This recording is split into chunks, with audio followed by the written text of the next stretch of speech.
Hi everyone, I hope you're having a great week so far. For today's video I'm going to be doing a dark lip makeup tutorial. I've been wearing this look quite a lot recently in my videos and in my vlogs, and a lot of you have requested a tutorial, so I'm going to do that for you today. I used to be very scared about wearing a dark bold lip like this, but I think when you find the right colour that suits you and you make the rest of the makeup look work with the dark lip, then it can be worn really easily, and it's really nice for this time of year in the winter and leading up to Christmas. I think it's a really pretty look, and I'm going to show you now how I like to do it. So the first thing I do is start with a lip balm. This one is the Nuxe Rev de Miel. I like to put this on first because I do my lips last, and by that point I want my lips to be moisturised and have no dry flaky patches, especially when you're wearing a dark lip colour. It can cling to the dry patches and you don't want that to happen because it looks a bit strange. This one is great because it's matte, so your lipstick won't slip around on top. It's just really moisturising and one of my favourites. I am going to be using quite a few high-end products in this video, but I have thrown in some cheaper alternatives where I can, and I'll show you those along the way. This product is really expensive. It's crazy. I wouldn't recommend it for that reason, but it is amazing and it works so well. It's the Tom Ford Illuminating Primer.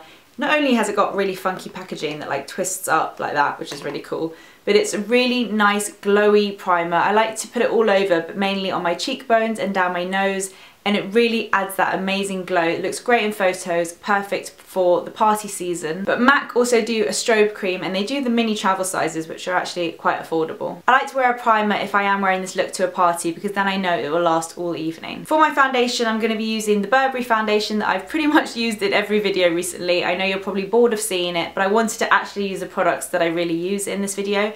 And this foundation has just been amazing. I've been using it for like 2 months now. I love it. It's the perfect amount of coverage.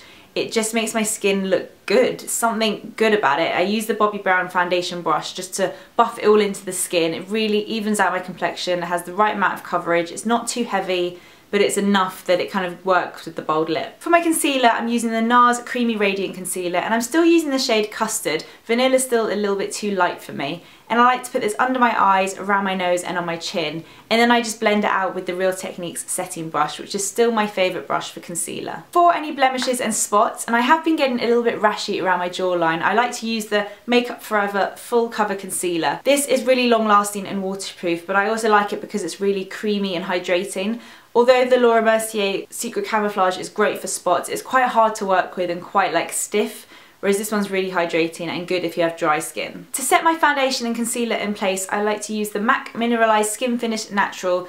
This is just a great powder. I use it with my big RMK powder brush, and it's the sort of powder that you can really go to town with and you won't ever look like you're wearing too much powder. It doesn't show at all. It just kind of takes away any shine and sets the makeup in place. I apply it mainly under my eyes, on my forehead, down my nose and a bit around my chin. Although I am going to be contouring, I also like to use bronzer. And this is because most contour shades are quite cool toned, and I like to really warm up my face, especially when I'm wearing a bold lip, because otherwise it's just too contrasting and my face looks too pale. So for this I'm using the Revlon Bronzilla bronzer, which is a really great affordable bronzer. It's a bit like NARS Laguna actually, it's very similar. And I haven't actually got a good bronzer brush at the moment, so I'm using my NARS blusher brush, and it's a little bit too dense for bronzer, so I like to take it off on the back of my hand first and then just build it up because it's better to have less than more. Before I start contouring and highlighting, I'm going to fill in my brows, and excuse them at the moment, they're in such a bad state, they're all over the place, but I'm trying to just grow them out because every time I get them threaded, they kind of go a bit too over the top and they end up looking thinner and thinner every time, and I really want to keep my brows quite thick.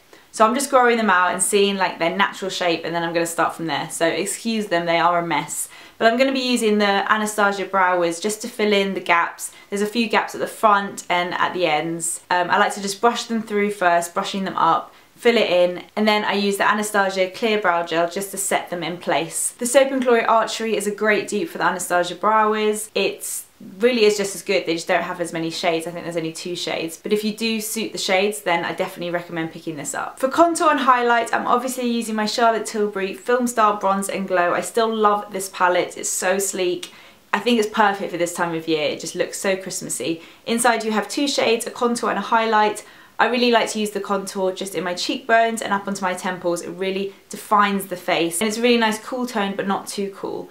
And then I like to use the creamy highlight just on the tops of my cheekbones, and this is a really gorgeous highlight. It's very similar to the Balm Merry Lou-Manizer, so that's a much more affordable version if you wanted to get highlight like this. But this Kiko palette is also really good for sculpting and highlighting. It also has a contour shade which is split into like a warmer tone and a cooler tone, and then it has a highlight as well, and that's much more affordable and pretty much just as good. For blush I wanted to use something really simple because there's a lot going on with the bold lips and the eyes, but I can't use nothing. I always like to use some kind of blush, so I'm going to use this one from Hourglass. It's the Ambient Lighting Blush in Diffused Heat.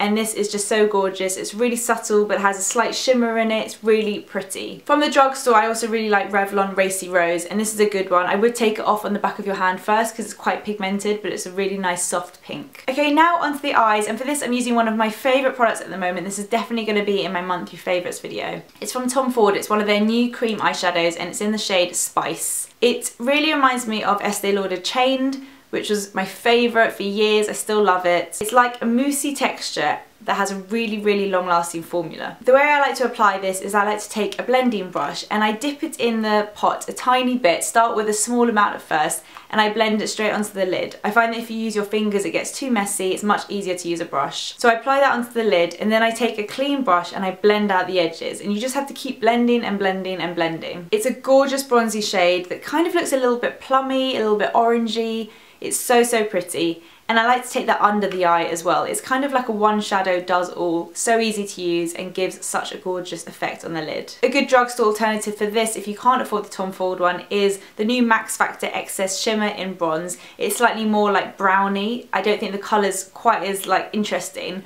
but it's a very similar formula and a great product. Now I think this eyeshadow is so nice on its own that you don't need an eyeliner, and I actually really like the look of like eyeshadow and just mascara without eyeliner on top. Especially when you're wearing a bold lip, I feel like it balances it out nicely. You don't really want to do heavy eyes, heavy lips at the same time. But something I do want to add to this to make it a little bit more kind of party season and a little bit more special is a nice champagne eyeliner right in the inner corner. This one is from Chanel's new collection, but you can pretty much get any champagne eyeliner you like. I'm sure Makeup Forever do one, or Urban Decay, or any kind of brand that has a lot of different eyeliner colours. This one's from Chanel. It's so gorgeous. It's called Au Blanc, or Blanc.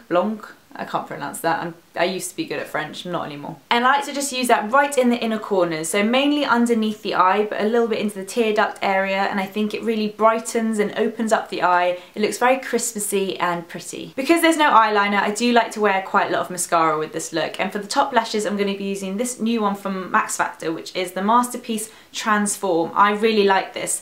The wand is like a comb, so you can really comb the lashes from the root to the tips, and it really kind of spreads them out, and I think it gives a really pretty look to the lashes. So I use this all over, and then for the bottom lashes I like to use my Clinique Bottom Lash Mascara, which I always use with like looks like this when I want a bit more with my eyes. It really defines the lower lashes, opens up your eyes, and I can't use normal mascaras on my bottom lashes. I find it gets everywhere, so I really like the cute little wand on this. It's perfect for your lower lashes. Now if you want to wear a dark lip during the day, the lipstick I would recommend is Charlotte Tilbury Love Liberty. This is from her Matte Revolution range, which is such a good range of lipsticks. I think they're probably my favourite matte lipsticks that I've tried. They're so long lasting, but they don't feel drying at all. They feel really moisturising, and they're kind of like illuminating even though they're matte. They're really good lipsticks. Beautiful packaging, of course.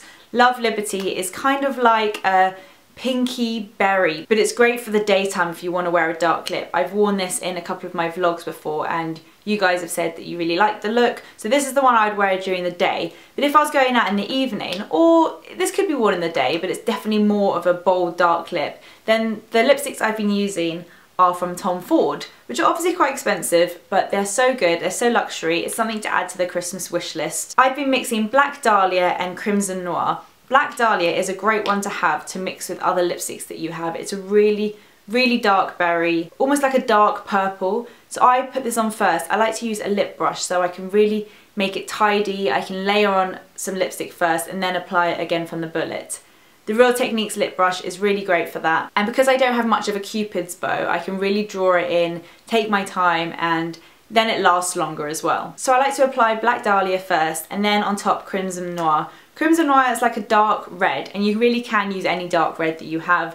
This one isn't from their matte range, I don't think. I think it's just their lip colour. But I like to just do it to make it a little bit more kind of dark red and less dark purple. Black Dahlia is the one to invest in though, because then you can mix it with any lipsticks that you have, and it really is quite a unique shade, and it's from their new matte range. So I hope you guys enjoyed watching this video and seeing how I get the dark bold lip look. You've been asking about it a lot, so I hope this helped. And don't forget to come back on Sunday, because I'm going to be doing my Christmas gift guide wish list video, which is also very highly requested, and I'm excited to film that one. So thank you so much for watching, and I'll see you guys on Sunday. Bye!